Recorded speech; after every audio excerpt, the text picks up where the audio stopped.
There once was a dream.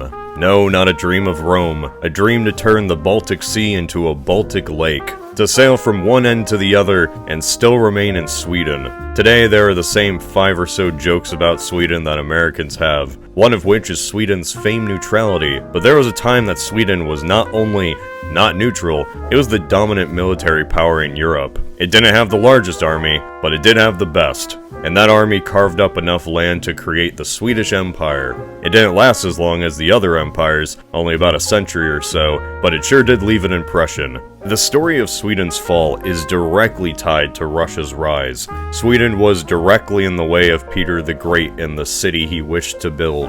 The first step the Russians made to become a European power was to take down another. The Great Northern War was a slog that Sweden won. At first, but after 2 decades of fighting and a few key battles, it ended in the defeat of Sweden, the death of their king in a trench, and the loss of all this land. Sweden, for lack of better words, never played with the big boys again, sitting out 2 world wars before inventing IKEA, and then, being Sweden. But what if in an alternate timeline, Sweden won the Great Northern War and kept that empire? Say they remained a major player in European politics. Well, first, I just want to get this out of the way. What even was the Great Northern War? And how could Sweden have won it? At the turn of the 18th century, Sweden was at the top of the world. A whole Gustavus Adolphus and some victorious wars will do that. They had it pretty good for far too long, and their neighbors wanted some payback.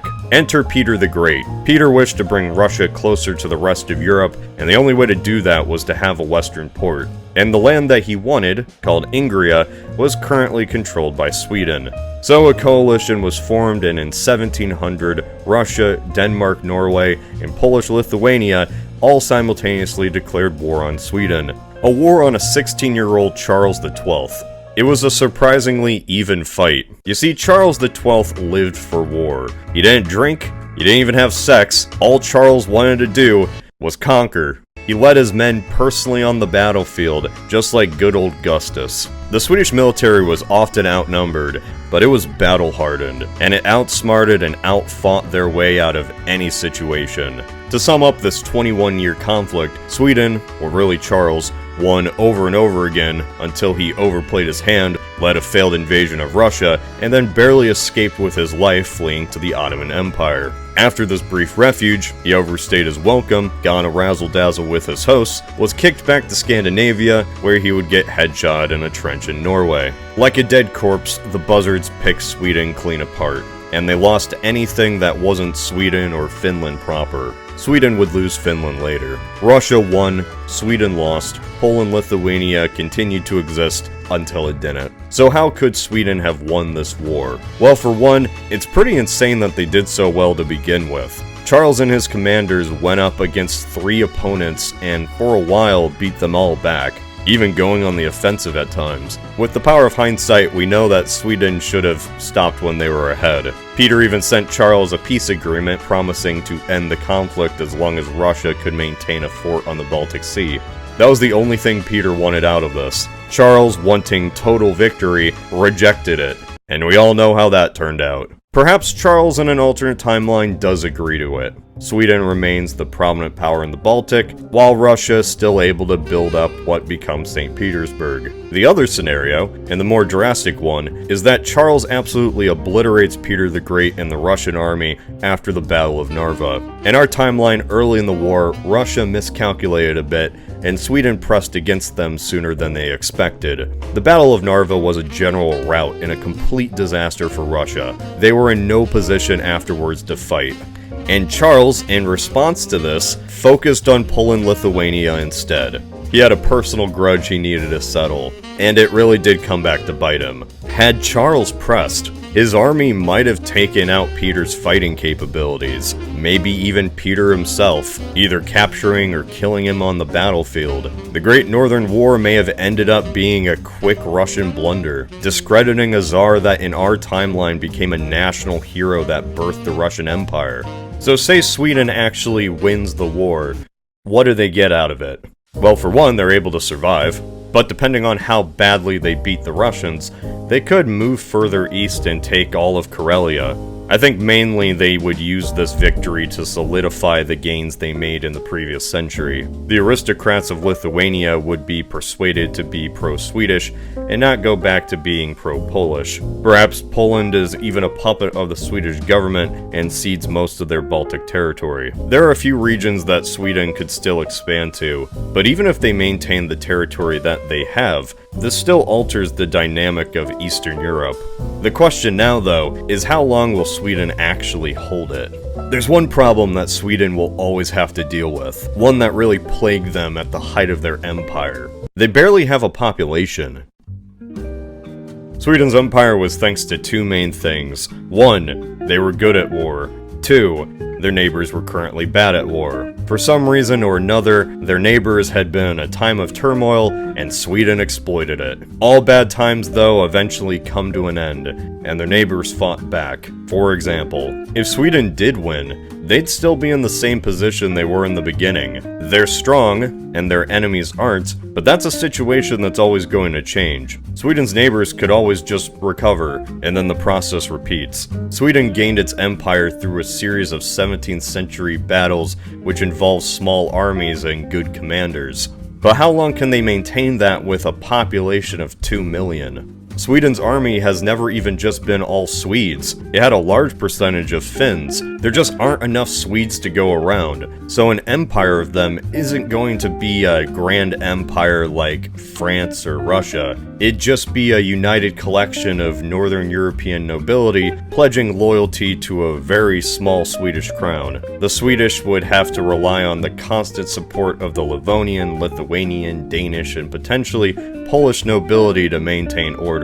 That's a lot of things to juggle, and it's cracks in the armor that their neighbors would love to exploit. Being outnumbered would constantly be on the minds of the Swedes. It would dominate their foreign policy. How could they mitigate this issue? Not live in a place where the sun only rises for a few hours a day, for one. Just kidding, but not really. This issue is pretty crippling to them. There could never be a Swedish colonial empire. They might have a few colonies here or there, but that's pushing it. They couldn't rule over Eastern Europe with an iron fist like Russia, because there just aren't enough Swedes to send into Eastern Europe. Their best bet would be to solidify Sweden as the head of a Scandinavian Union. And then, hope that with time and wealth, this maintains good alliances, solidifies their control. This is just to maintain their hold on the north, where there are barely any people. I'm sorry, Sabaton fans. I'm sorry, Charles XII enjoyers. The Swedish Empire on the grand European stage just never could have realistically competed with the rest of the mainland, at least into the 19th and 20th centuries. Even with a continuous string of genius warrior kings, how far can the Swedes really get if a single German kingdom has 10 times the population of their entire empire? If Russia lost the Great Northern War, it'd be a major blow to them, temporarily, but only because they don't get a head start on building St. Petersburg. And if Peter the Great was killed or lost legitimacy, then that's an even bigger deal. But because of Russia's population, this is really just a temporary setback. Russia, in some form or another, is going to get that western port. So the reality here is that if Sweden remained an empire, they wouldn't be like the Russians or the British or the Germans. They'd be like the Italians. Ever since the Napoleonic Wars, Sweden has been neutral. They just sat out 2 world wars. They were in no state to take on anybody, and the public generally had no strong feelings about getting involved. Can this neutrality in some ways be attributed to Sweden's smaller territory and presence? Oh, absolutely, 100%. Once Sweden lost any remaining territory in the mainland, they didn't even bother anymore with the rest of Europe. So in this alternate timeline, if they're able to maintain this territory, they're very much in play against multiple foes. In such a timeline, if Sweden actually held onto this land, it would be through a series of constant wars with Russia up into the 20th century. This area might be one of the most contested places in Europe. There would be a natural rivalry between Sweden and Russia that just continues into the modern age. Sweden would still be a second-rate power compared to the big boys, but they might be just enough of an annoyance to constantly impede on Russian expansion. If Russia can just never use their number advantage against a far more fortified Swedish border. Granted, this is still incredibly unrealistic. I don't really think Sweden can hold out for a few centuries against Russia. But what if there was, say, a compromise? Charles wouldn't be around forever. Perhaps there could be some territory exchanged in the future where Russia gets that western port in exchange for Sweden getting the rest of Karelia, or having Russia back off. Could the Swedes decide to make such a deal and allow the Russians to potentially build a navy in the Baltic? Or would they know that because of their population, this land couldn't be defended forever anyway? These are the alternate policies the Swedish monarch and government would need to think about, because for the most part, Russia was going to get this land whether Sweden wanted them to or not. It's just whether the Swedes would get something out of it in return. Maybe they would be able to hold the Russians back. If that was the case, the Swedish Navy would be the uncontested power in the Baltic, and depending on how much they unified with Denmark-Norway, they might even be the second largest fleet in Europe. Does this new navy create a potential rival for Britain? Especially one that is only a North Sea away? Maybe. Sweden and Russia, occasionally competing over an increasingly weaker Poland-Lithuania. Perhaps when the split does inevitably come, it's a four-way split and not between three. Frankly, as much of a stereotype as it is that Sweden is neutral, this is a relatively new thing. Like, yeah, they became neutral after the Napoleonic Wars, but this also was a time of unprecedented peace throughout Europe, for the most part. Speaking of which, the Second Schleswig War was a part of Germany's wars of unification. Would a stronger Sweden feel more comfortable sending in troops to beat back the Prussians? I'd like to imagine so. They promised that they would do that in our timeline and then just didn't. So maybe if they were in a greater position with a larger population, they'd feel more comfortable going after German unification. So if Sweden fought against this important aspect of German unification, then what would their relation be with the German Empire in World War I? What if Sweden was actually involved?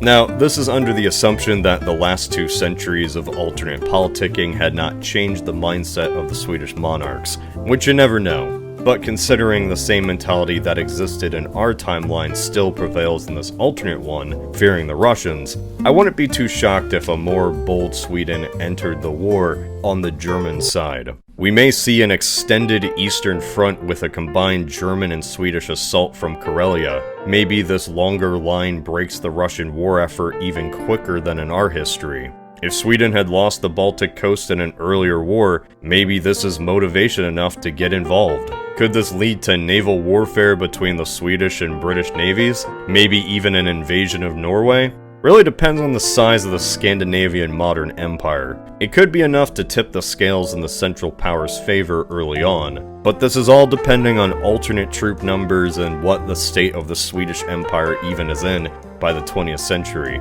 It might be in a rough shape, enough to lead to a complete counter-reaction by the population if the war goes badly. One major reason Sweden was still neutral was because there was a split. Population was more for the Allies, while the conservative government was more for the Central Powers.